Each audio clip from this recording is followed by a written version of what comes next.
Hey everyone, welcome back to my workbench. Like I said, I guess about a week ago, maybe a little longer, once I was done with that CDX and that was the name of it, the NES Action Replay, I was going to finish up working on, well, see if I can get some progress on the little Tiger learning computer. So what I'm doing right now is just building up a card to programmer interface board. I'll show it to you in a second.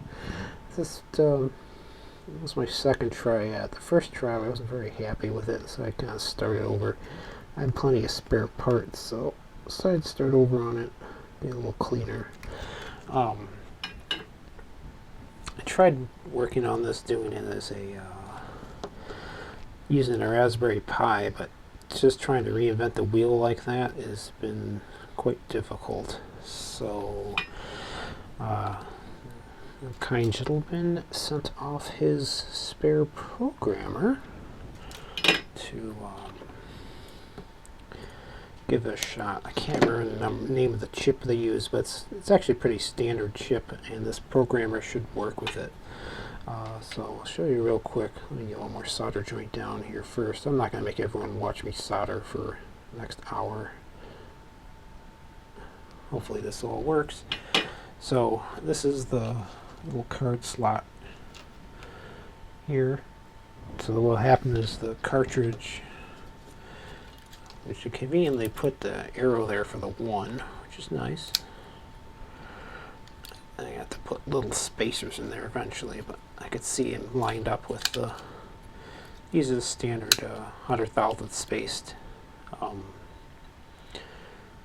pins. Actually, it lines up pretty well right here, so yeah, visually, as long as this is lined up, it's fine. So this is going to plug into here, and then this, so I'm trying to figure out how to do this properly. This little hat is going to stick on in here, and then this will lock down, and then I can interface directly with the programmer. So at least I can do a binary dump, maybe even writes to, there's a writable card over there too, which is the one I really know I've opened that one up to take a look at it, because that one actually has screws. I took a look at that one, so yeah, my main thing now is trying to figure out how to do this without getting too many wires pinched in there, and not get in my own way, because I tried a different direction and everything was just like crossing over each other, so just starting over this one. Yeah.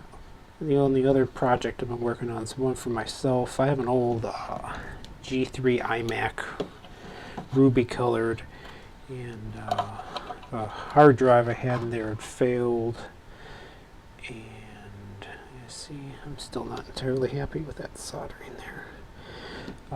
Hard drive I had in there failed, and I'm working on replacing it with a SD card. So I can get.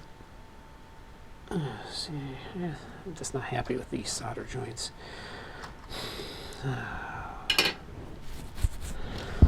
What's going to be the cleanest way to do this is the question. Okay, yeah, short video tonight. I'm trying to figure out a cleaner way to do this, because every time I start getting some wires in, I realize I'm going to pinch them. I've got some fraying going on.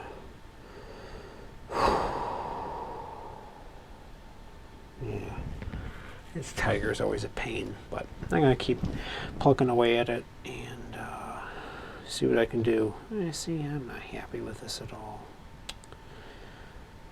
Yeah, shoot.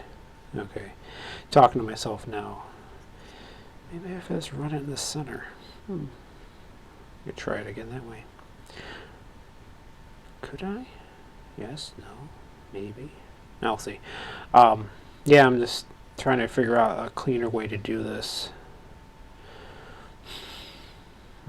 Well, don't mind me. Yeah, I know I'm gonna get some shorts in there by the time I'm done. darn it. As everything Tiger, nothing works out well. I had another board. I think I tossed it somewhere. There's another board I have. I tried plugging a board directly into the Tiger, and it just didn't work out for some reason. Every time I went to monitor it using the Pi, it just didn't work. But okay, like I said, I got spare parts. Maybe I'll try something a little different. I got like 5 of these darn things. Oh, maybe something narrower. Maybe I'll do something wild like this. Maybe like that, and then have the header pins come through.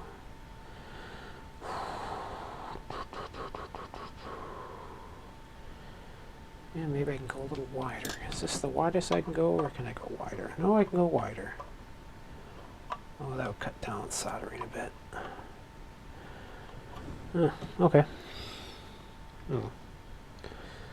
Yeah, I can go one wider. I'm talking to myself here. I can go a little wider. Just enough pins? Yes. I can go wider. This is the same board. If I go wider on those headers... oh, darn it. Am I out of header pins? I could borrow some from work. I got tons of them. Yeah, if I do something like... let me cut this down. If I do something like this... so I need to go... yeah, I am out of header pins. That's right. I have a drawer at work that's like literally full of the darn things. So if I go over here... yeah, so what I can do is I can have this here. And then the board, I'll cut a notch into the board. Yeah. Actually, I want to start at A. Where's A? A's here. Okay, start at A. I start at A, cut a notch in the board there, give it relief for that. I can have a set of header pins here, and there's a set of pins as far over as I can, and then I can just have the card reader here. And if it's just 1-to-1, it's still not going to work.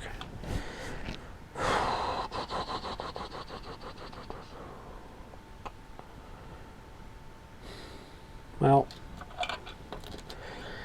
thus is what happens when you work on Tiger products. Alright, that's enough for tonight. I'm going to think about this some more. And there has to be a better way.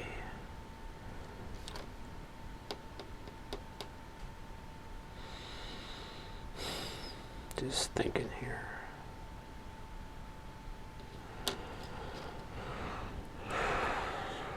Or, if I'm really lazy, I can just plug it. I could just slot it in like that, but would that work? Problem is, I'm pretty darn sure there's a couple of pin swaps I need to do. Maybe I'll check the software out, see if I can swap it in the software. Okay. Well, that's enough for now. Might be just as simple as plugging that in. Maybe I'm overthinking this, but I know there's a couple pins that need to be swapped around. Shoot. Okay, well, let me think about my frustrations a little more. Alright, that's enough for now. Thanks for watching.